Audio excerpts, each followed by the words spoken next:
Greetings. I have a question for you. Is there a difference between critical academic scholarship and theology? Why do I ask? I've noticed for a while that my posts on Facebook, those who engage my posts on Facebook, answer my critical academic questions from a place of theology. Are these the same disciplines? Can you answer a critical academic question from a place of theology and vice versa? What is the difference? So a colleague of mine also reached out and said, Rabbi, I've noticed the same. So why don't you take it upon yourself and educate the masses the difference between the two? I thought that was great. Well, I found a debate from 4 years ago, which I think is brilliant to actually show the difference between the two disciplines, critical academic scholarship and then theology, looking at the text from a critical academic place and then from a theological lens. This debate was by two great minds in their own sphere. I'm going to bring this debate into our class, and then we're going to poke at it with the Torah scholars. We're going to find out who is wrong, who is right. I would come back and then give my closing remarks. But hey, sit tight. Critical academic scholarship and theology. Are they friends? How can we look at these two disciplines? Let's go take a jab at this debate. Let's go. I want you to explain your view on monotheism and what it means to a Torah believer. Okay. Thank you very much. So I want to start off by saying this. From the perspective of the Torah, there are some principles that underlie and pervade the foundation of the Torah itself. Monotheism would be one of the foremost foundational principles within the Torah. I know that my brother respectfully disagrees to a certain extent because I've caught lectures where he has said that pre-exilic Israelites were not practicing monotheism. Okay, and he's entitled to that view, and I respect his views, but I want to amicably challenge that view. So let me say this. It is the foundational premise within the Torah that the cause of all causes, which we refer to as the ineffable one, and by ineffable, we're talking about the supreme creative force, which is beyond description, to the point where you can't even properly title, define, or name. Being that I took philosophy in college, I understand perfectly that when we name something, we actually set parameters around it. When we give someone a title, or when we give something a title, we also set parameters around it. Definitions, by definitions, also entails limitation. So the beautiful thing about the Torah is that the name that the Torah speaks about for the Creator comes from the past, present, and future tense for to exist. So, which would be in Hebrew, Haya, which means he is, Howe, which means he was, Haya, he was, Howe, he is, and Yiyeh will be. These three verb tenses give us the ineffable name, otherwise known as the Tetragrammaton, which we just say as the eternal one.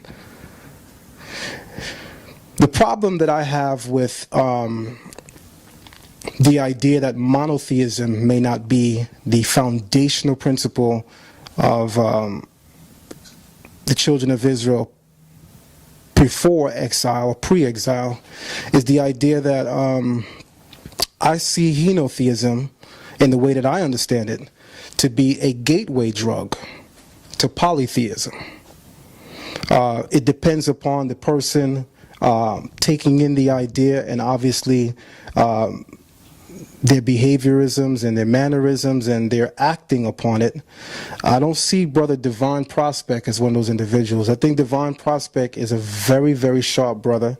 I think that he understands perfectly that the term heno or hen in Greek means one. Mono also means one in Greek, but it means only one.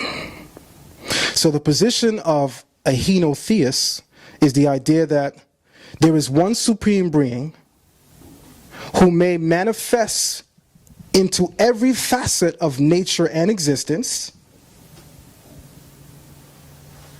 and or there is one supreme being and there are other, I would say in this instance, lowercase gods also.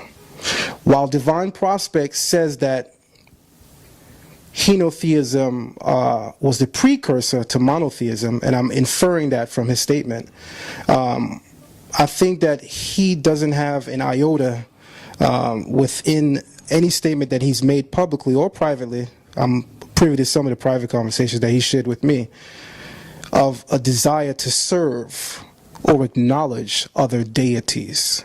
And I think he makes that position very clear. I think that there are some in the community who may not possess keen insight as he may, and therefore it could be a gateway drug to polytheism. So I want to state this. The most foremost principle, and I'll end here, for monotheism in the Torah is what we call the Shema, which is Shema Yisrael, Yehovah Eloheinu, Yehovah Echad, which is, Hear, O Israel, the Lord our God, the Lord is one. And to me, and a great many deal of elders in the community, because we speak in the conscious community about how important it is to rest upon not just the scholarship that we've attained in our experiences, but also our elders. I spoke with our elders so much within the last month or so about this particular topic because I respect this brother. And I want to make it clear, and this gives the brother a little kudos, just so he knows how much I respect his scholarship. This is the first time I ever went to the elders on anything, before any dialogue. This is the level that I respect this brother. He's an absolute pure genius, in my opinion, and he's my brother. So I would love to hear his concept of henotheism, and I'll develop more how I see monotheism based on the text. Awesome. This is 5 minutes from Zion Lex on his position on the topic. Alrighty, comments, contributions. Is Zion right, correct on what he has just presented? Take your time before you answer. Is he correct? If you want me to play a certain part, I would replay it for your thoughts on what you've just heard. He's coming from a very, very much a theological base, because he starts it off with the inevitable one, right? Those are later Judaic thoughts. That's not something that anybody in the ancient pre-exilic Israelite world would have thought of ever. Nobody would have never said that.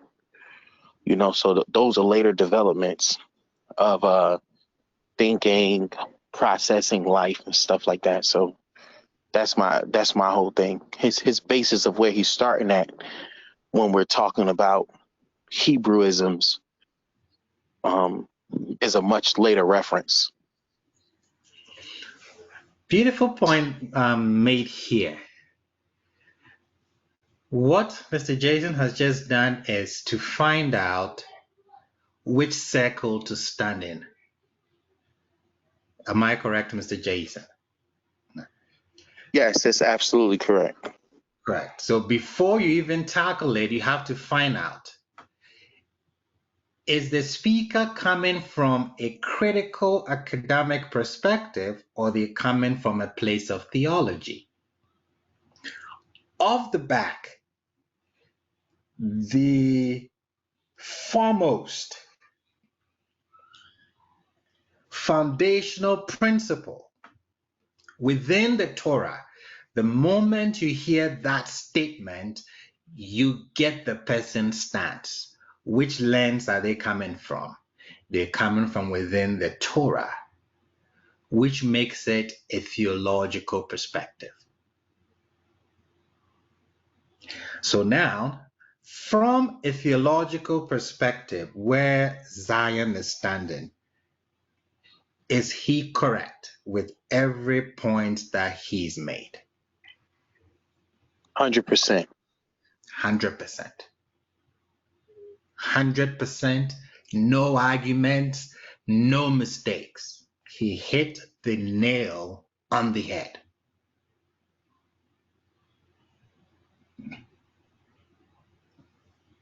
Remember what I'm saying? We have to determine which hat we're wearing, which circle we're standing in, to be able to judge what is going on.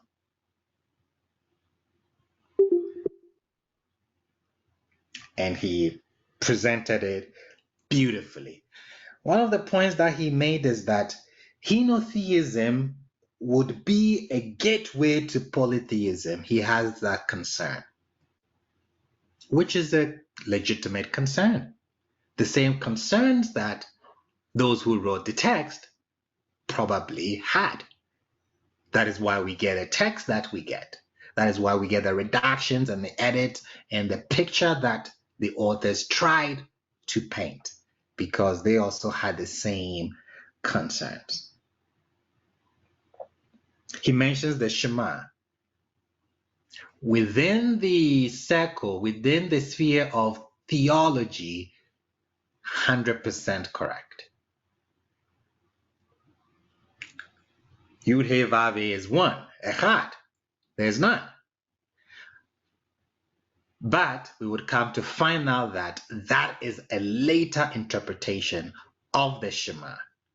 It's not the original interpretation. I'd give more data, I give sources, I give evidence during the series. But I have no issue. I don't see any problem with what he's just said. Beautifully done. Let me play Divine's response or his opening, and let's see how we can also review that. So the way my brother Zion Lex had mentioned the concept of monotheism, monos in the Greek can mean alone or only, right? It developed into the word one, just like the word echad as well, but it can mean one, it can mean only, or it can mean alone, right? So the concept of monotheism, from my worldview, my perspective, developed later on when the Israelites went into Babylonian captivity and exited out of the Babylonian captivity. There was a different mindset, and the reason for that different mindset is because of what got them kicked out the land in the first place, right? And that was that they disrespected the Most High statutes, laws, and commandments, and not only that, they went after other deities, right? There are several scriptures that's in the Torah itself that mentions things such as do not revile the Elohim, and then we have other scriptures that say don't even let the name of the Elohim proceed off of your lips or peh or the edge of your face. And the reason for this is because at that time, a lot of the Israelites coming into Canaan, when they left out of Egypt and they came into Canaan, they intermingled with the Canaanites that was there in the land. And we know that the Canaanite culture had many deities in which they had followed during different times, different seasons, depending upon the situation. A lot of that information we can see in the Ugaritic text at Rosh Shamra. And in the Ugaritic text, we have a title of Il or Ilu that tells us that we have this general power called El, but he is not alone, meaning that there are other deities that proceeded forth from El. And this helps us to give us an outline of what Canaanite theology is about. The Israelites coming into Canaan is bringing a deity with them, which Zion Lex also says Yehovah or Yahuwah or Yahweh, depending upon the context in which the text is conveying who he is at that time. Like he said, future, present, or past. So with henotheism is that the pre-exilic nature of the Israelites is that they have acknowledged that Yod He Wav He, and I'm going to say the Tetragrammaton just in case people are listening and they may not subscribe to the vocalization, was brought with the Israelites. All right, so it is believed in archaeology that it was a Midianite deity in the area of where Edom is at and where Midian is at, because when Moshe first encounters this entity, he's actually in Midian. And the deity reveals itself to him in Midian and reminds him that, hey, I am the El Shaddai of your forefathers. And then the association is made with Yod-Heh-Wav-Heh and El Shaddai, or Shaddai being the epithet, but El itself being the chief deity that covenanted with Abraham. Going in, getting the Israelites, leaving back out, going into the land of Canaan, El was already known to be the chief deity in that region. And the way that the text speaks about how things are divvied out in regards to inheritance, lands, and deities that's over the lands, we see in Deuteronomy chapter 32, verse 8, where it's explicit and letting us know that the lands were carved out and they were assigned to people and deities that are over those people. I think the disagreement that me and him may have is that my brother Zion Lex says that if any other deities is mentioned in the text, these are messengers or the malachim or the angels, and the angels are synonymous with the Bene Elohim or the sons of God, right? And I would take issue with that simply because there are other passages that give us the idea that there's an ontological existence of another deity, and one of those, for reference, as we begin to build in dialogue, was one of the ones that was shared between Ammon and Moab. You had Molech, which was one of the deities in which they dealt with, and Chemosh.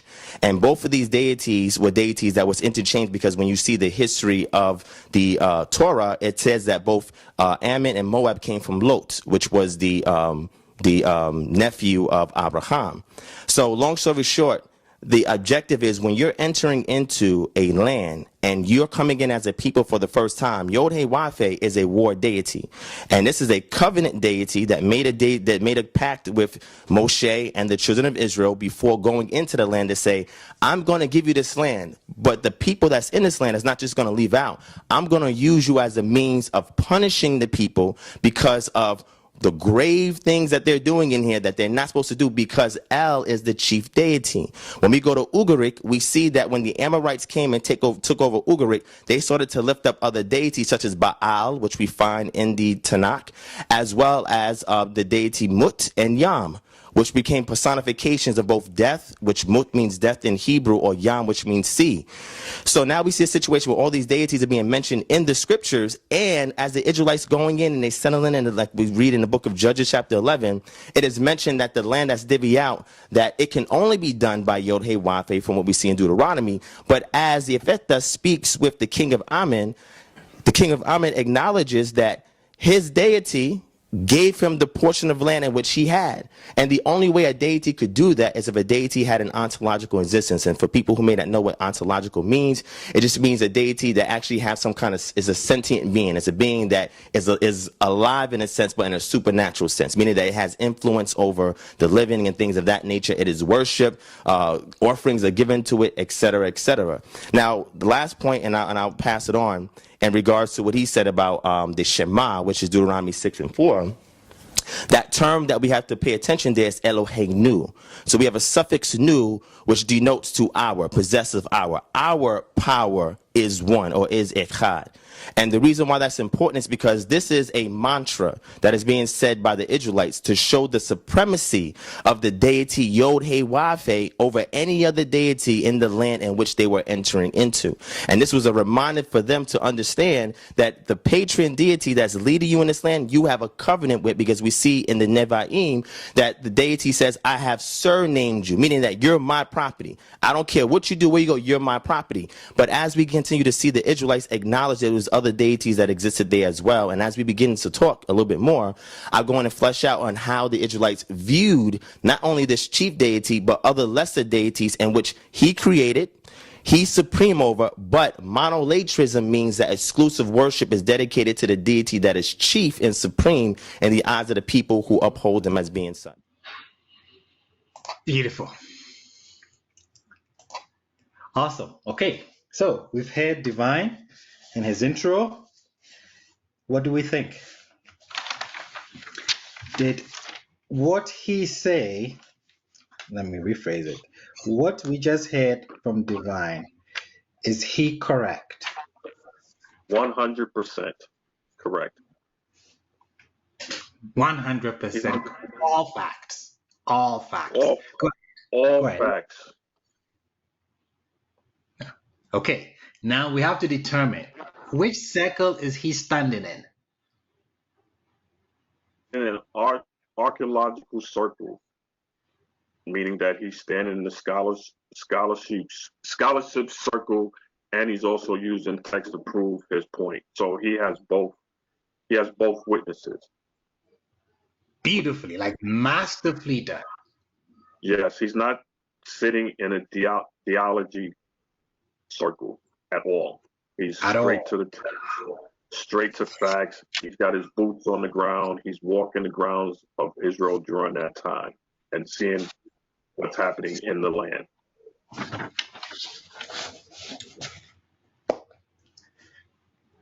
You see what just happened? 10 minutes. See what just happened. We said Zion Lex is correct. We are saying Divine is also correct. How can they both be correct? Because they are not standing in the same circles. Divine talks about the Babylonian captivity. He talks about Ugarit. He talks about El. He brings in the Canaanite theology. He talks about archaeology, where Moshe met the deity in Midian. He talks about El Shaddai, El being the chief deity, Shaddai being the epithet. He mentions Baal, Yam, Mut. Baal being the storm deity, Yam being the sea, Mut being death. He talks about the Shema, and he explains the Shema differently, not from a place of theology. So, as Madam Masi just put in the chat, different lenses, different vantage points to the text. You cannot argue across these disciplines. That's why I said this is a perfect example of theology and then critical academic scholarship. They are both right where they stand. Divine is actually knocking on the door of theology as well, as we just heard. He's outside of the text, but he comes inside the text as well to make his point. And that is what every critical scholar is trained to do. You first stand outside of the text. You're not romanticizing the text. No dogmas. You're looking at the hard facts. You're looking around at the neighbors because Israel did not live in a vacuum. And you're presenting your case from that perspective. Divine just did that beautifully. Or you are in the text. You're looking in the text. You're arguing from within the text. And Zion just did that also beautifully.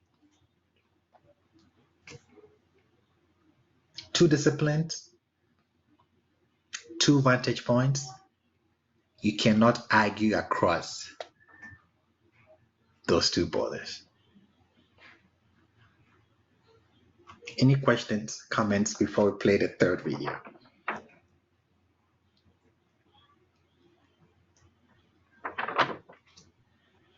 The reason why it's hard to argue across the points is because a lot of times the historical standpoint, the scholarly standpoint conflicts with what theology has taught. 100%. And sometimes we can't escape the theological thinking in order to see things from a very, bland, straightforward perspective. It's really hard to be able to do that.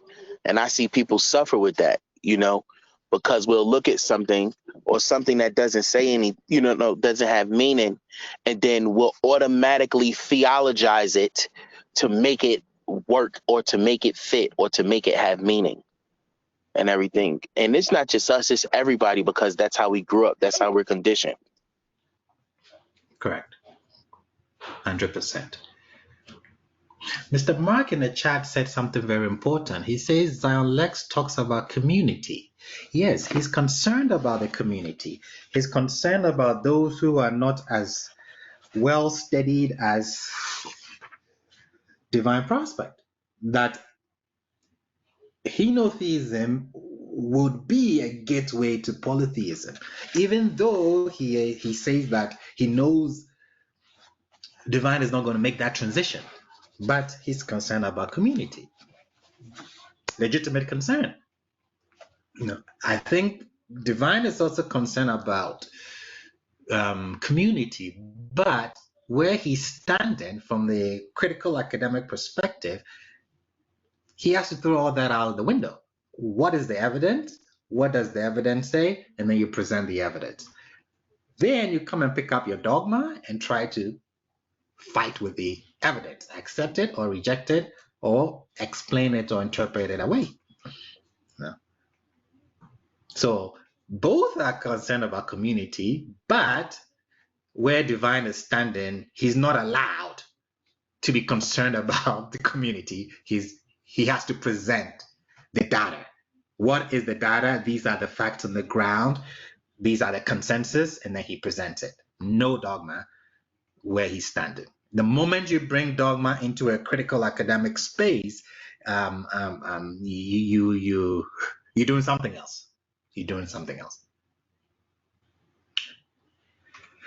Another comment from Mr. Mark in the chat. Theological thinking presupposes a certain set of foundational beliefs, which is true, which dictate how one is supposed to interpret the evidence. Bingo. I won't add anything to that statement. On point. I'll repeat it. Theological thinking presupposes a certain set of foundational beliefs. The foundational belief held here is that the foundational premise within the Torah is the onlyness of the deity. So now that is going to dictate how one is supposed to interpret the evidence when you're coming from the theological circle.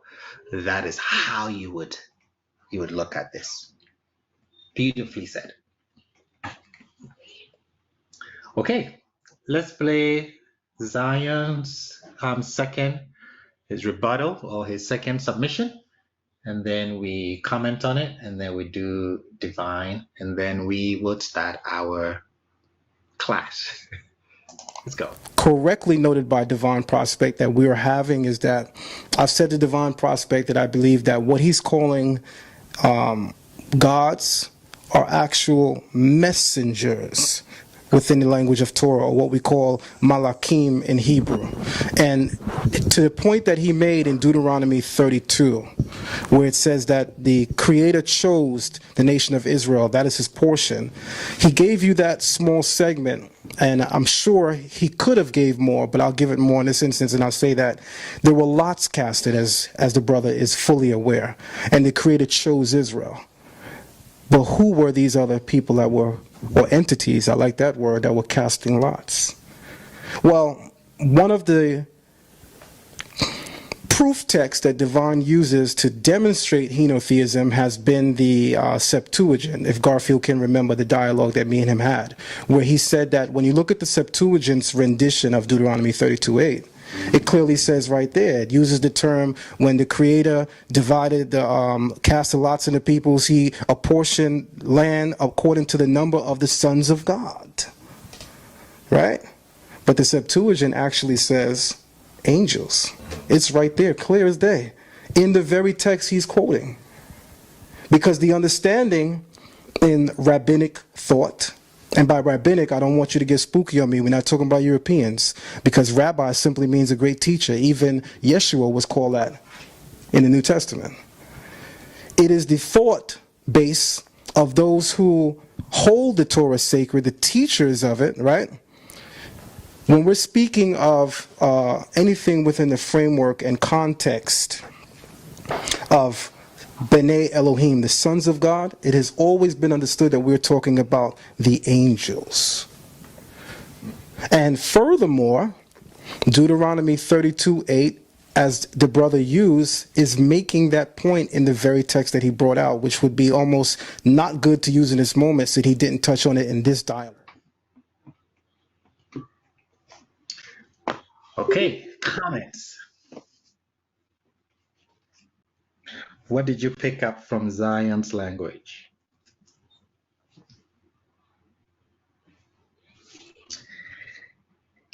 He states that within the language of Torah, so he's still in the Torah. That's where he is coming from. That's the circle that he's standing in.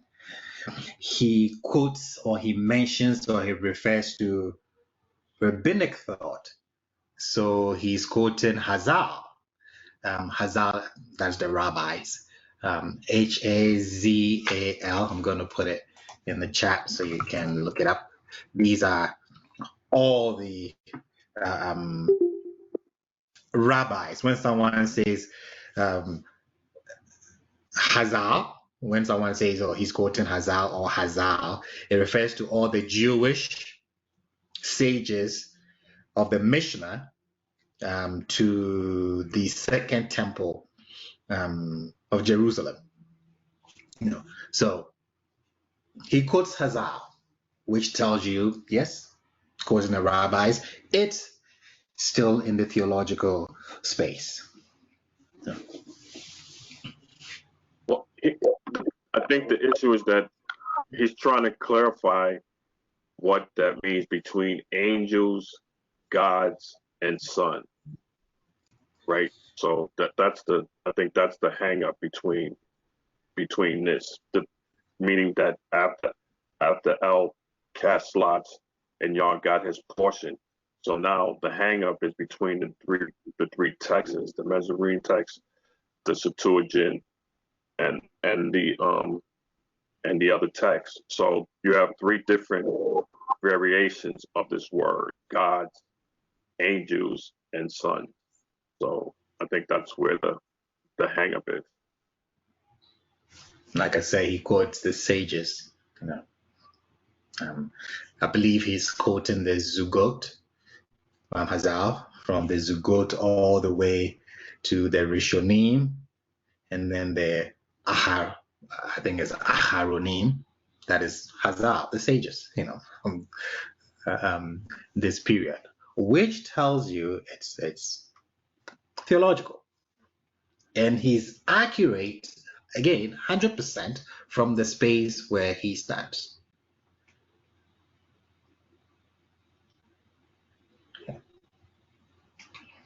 Okay. Rabbi? Yes, Madam Alida. Each person in their discipline is standing very strong.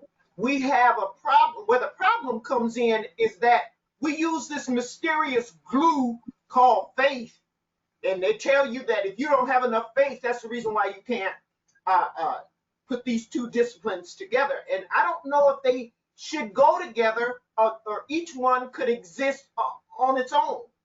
It doesn't. They don't need to combine, and they don't need to collaborate. We're so busy in the business of trying to put everything together with the theological.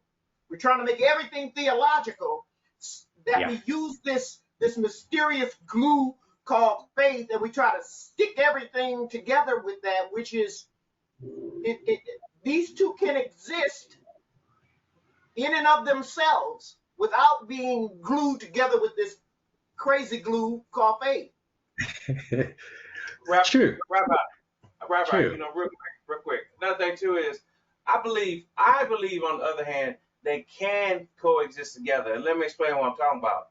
They can coexist together when you know what's true and what's not true. You know what I'm saying?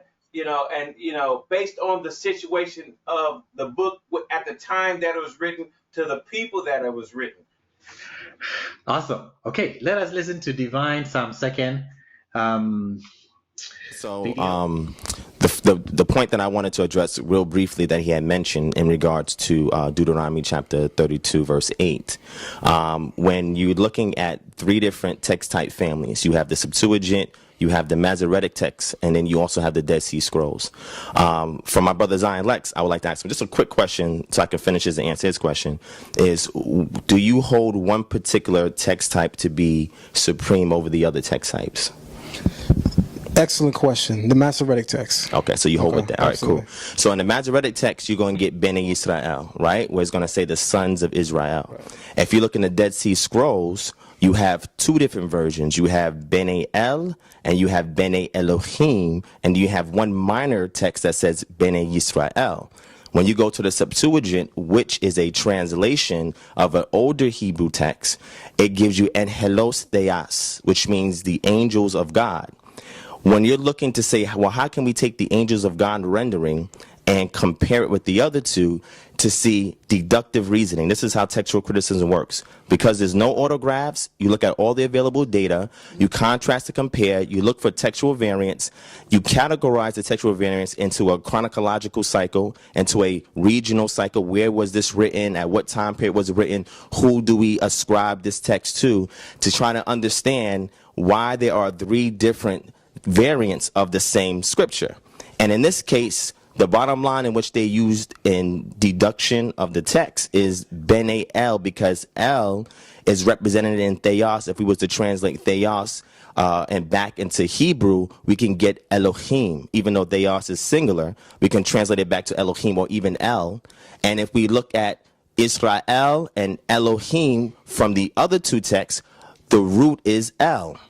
So if the term is saying Bnei El, where are we getting the sense of these sons of El? Where is this coming from? Where is this information coming from? And I'm going to say this and answer my brother's question, is that this is why people who are textual critics have to rely upon comparative cultural analysis, which means that are there any other Canaanite literature texts that can give some more insight to something that is not explicit that's in the text that we have? And using Ugaritic as one of those comparative texts, it helps to predate the traditions that we find in the scriptures to a much later time period. And me and Garfield had a brief discussion on that when we sat down on Sinetta. And when you look at it, you see that you actually have a lot of that story contained on who are the sons of El. Now, if you go with Bnei Israel, we know that 70 individuals came with Yaakov into Mizraim or Egypt, and that will represent 70. That's also where we get LXX for the Septuagint. But also, when you look at this Ugaritic text, you get what's called there as well the Bnei El, the sons of El, and it's 70 entities who was created by El, who are considered the sons of El because they serve him, right? This is where we get the term for Melachim, or a messenger, one that serves one that is greater than him. He's sent out to represent him. So that's when we start looking back at the text, we start to understand with the Ugaritic text, the three other text traditions, and we already put it together, we get Bnei El, or the sons of El. I want to clap, but I'm not allowed to. Thoughts on Divine second presentation? Yeah, go ahead and clap that up, because that's absolutely correct. With the textual variants, go ahead, put your hands together, because Divine is absolutely correct. And this helps us to understand when we talk about the book being, God being ineffable, the book being infallible, all these things. We know it's not true. We know the Masoretes literally changed the text to mean the sons of Israel. We know this. We have record of this. Right?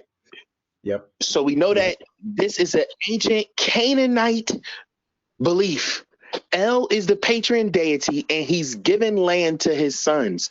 So we get an ancient Israelite look at what was going on at that time, and it's absolutely beautiful. It matches their neighbors. And that's why the comparative narrative between text is crucial. I mean, he's demonstrating what one needs to demonstrate when you're standing in a critical academic circle. And he's doing it beautifully, hands down. Everything he said, facts. He mentions the textual variant. He talks about textual criticism. He takes the Septuagint because Deuteronomy, is it 28? Deuteronomy 32:8. If you want to reconstruct the accurate read, is using the Septuagint, and you'll get sons of El. He said that accurately. In the series, I'll demonstrate that. He talks about Ugarit, comparative cultural analysis. It's a must. Like I said, Israel did not live in a vacuum. They had neighbors. And you have to look around to see if you can find cultures that explain what is in the text. I mean, done beautifully. Again, Zion is right where he is standing. Divine is right where he is standing. They are both correct. And they are both demonstrating their mastery of the circle which they stand in. But it's difficult to debate across borders on such a topic. We'll talk about the Masoretic text. We'll talk about the invention of the vowels. Which family's vowel became dominant and won the day. How that affected the pronunciation of the deity's name. We're not going to leave any stone unturned.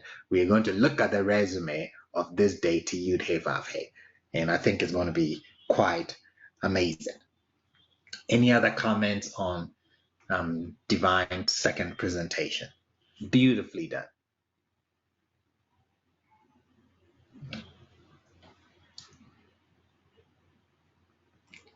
Okay, let's do the last one, and then I can come seeing that Brother Divine does teach Henotheism, which is the idea that there's a supreme creator, but it does not negate the existence of other gods. I want to ask you a specific question. Does Baal exist? The god Baal. Does Baal actually exist? Okay. Let me pause here. Can someone answer that question before Divine does? Does Baal exist? Yeah, he absolutely exists. Beautiful. Let's hear Divine. So now to answer my brother Zion Lex's question that he asked me, he said, is Baal an ontological being? Does he exist?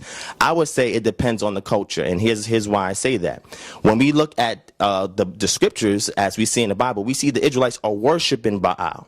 They're creating idols to Baal, offerings to Baal, temples to Baal, as if it's a deity that exists. One thing in ancient times, the reason why sacrifices are made is because it was believed that the blood is the life force. And in order for these deities to exist, sacrifices have to be made so that way they are appeased and so that they are satiated. Or they understand that if you do a wrong, you must cover your wrong with the life force of another entity, and it cannot be a man. So Baal had sacrifices made to him. Baal had temples made to him. Baal had worshipers made to him. But here's the problem. When we look in the text, the reason why Baal is inferior is because he is not the covenant deity of the children of Israel, which means he has no jurisdiction to challenge or respond when that deity who has the covenant gets into action. I'm specifically asking you a very straightforward question. I would like to know, do you believe that Baal exists? Not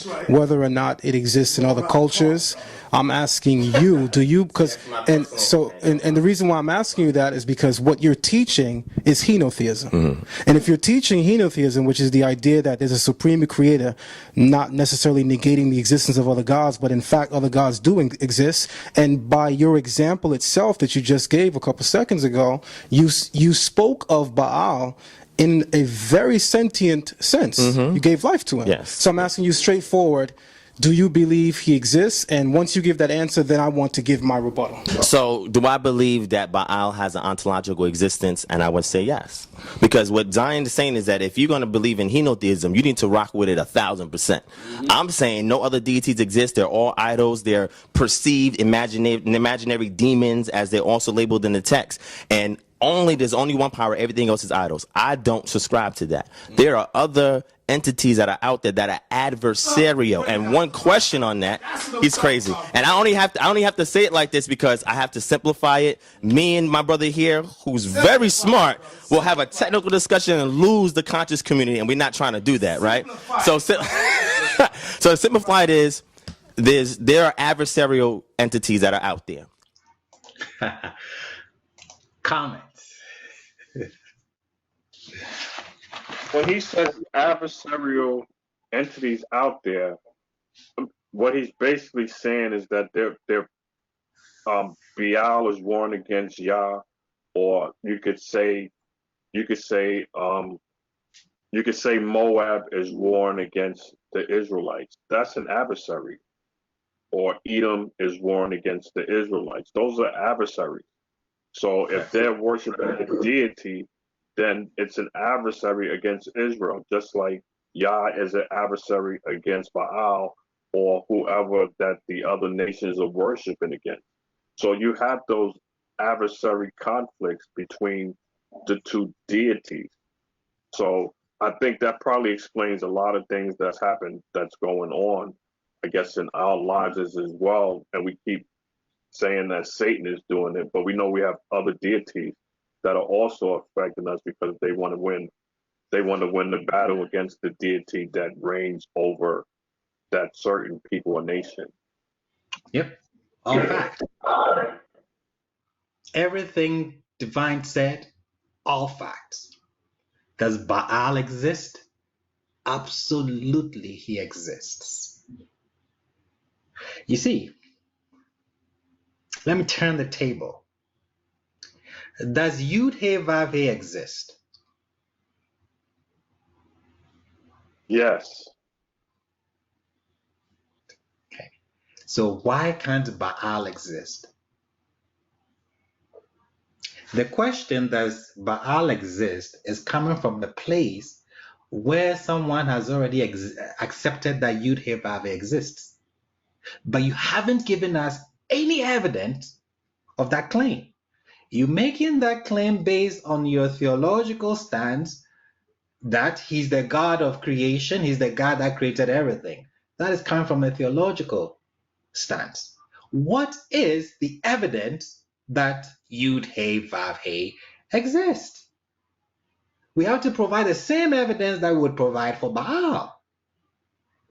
So it's easy for someone coming from a theological perspective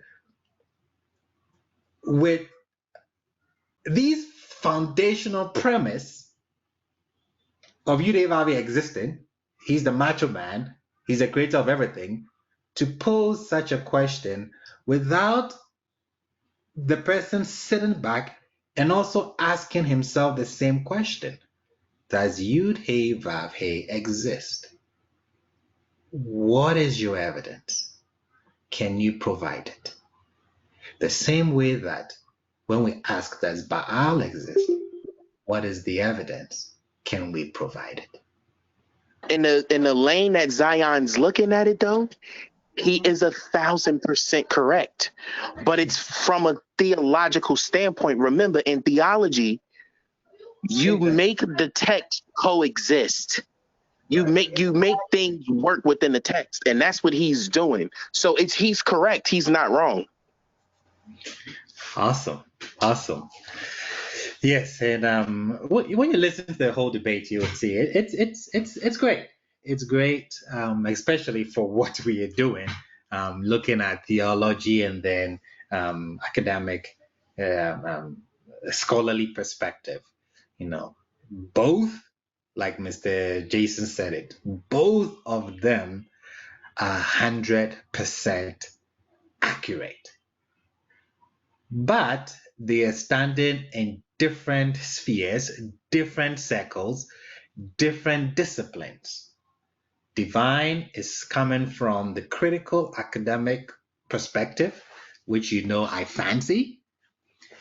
If I'm wearing a theological hat, I'll be rocking with Zion 100%.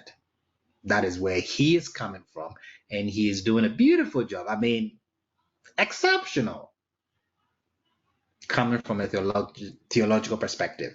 This is why I always say, sometimes when you ask me a question, I ask you, what answer do you want?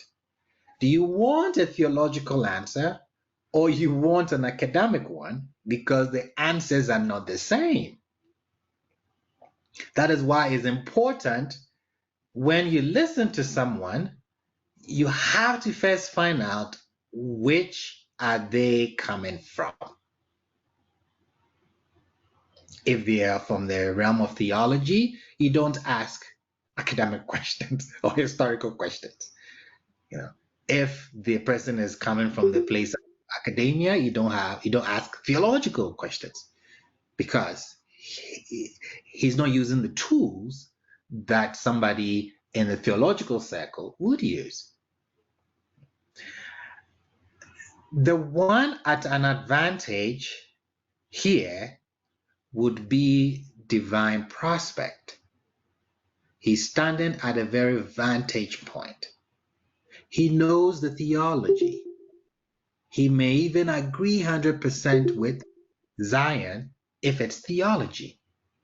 But he's left the theological space, he's come to the academic space, and he's looking into the text and acknowledging and saying that, hey, there is a deeper factual picture that is painted from the academic side. And that is what we are going to be doing to actually find out how Yud-Heh-Vav-Heh became God. From the back. But my question is, yes, go ahead. My question is, but don't you want the facts? Like, why would you not want the facts instead of theology? I mean, I want the facts. It's scary. But I just, yes. Okay, that's why. Okay. The facts are scary. The facts will challenge your dogma. The facts will make you kick and scream and cry. That is, if you go searching for it honestly, without any dogma, presuppositions, nothing. What is the data? What does the data say? Give it to me. Let me deal with it. You know how I present it. No dogma. I will tell you as it is. This is what it is. Now you can go deal with it theologically, battle with it. But I'm not wearing that hat. If I was wearing the theological hat, yes, I would give you a theological breakdown explanation, which will be a bit closer to the text. And I'll tell you that there's an issue here. Even in the realm of theology, I tell you there's a difficulty here. And then I have to come to the academic realm to explain that difficulty and why that difficulty is there. So to really find out where the Israelites, monotheists, absolutely not. Absolutely not. No biblical scholar would argue this. Now it's not even a debate with what we know. No, they were not monotheist. They became monotheist. So there you have it. Critical academic scholarship and then theology. Now, we're going to continue this conversation with a YouTube series. How Yud-Heh-Vav-Heh became God. And we're going to look at this not from a place of theology, but from a place of critical academic scholarship. I'm going to invite you again to our class as we find out who is this deity, Yud-Heh-Vav-Heh, and how did he become the one true God, if we can say that, of the Hebrew text. You don't want to miss this. I invite you into our space. Let's go. Join me.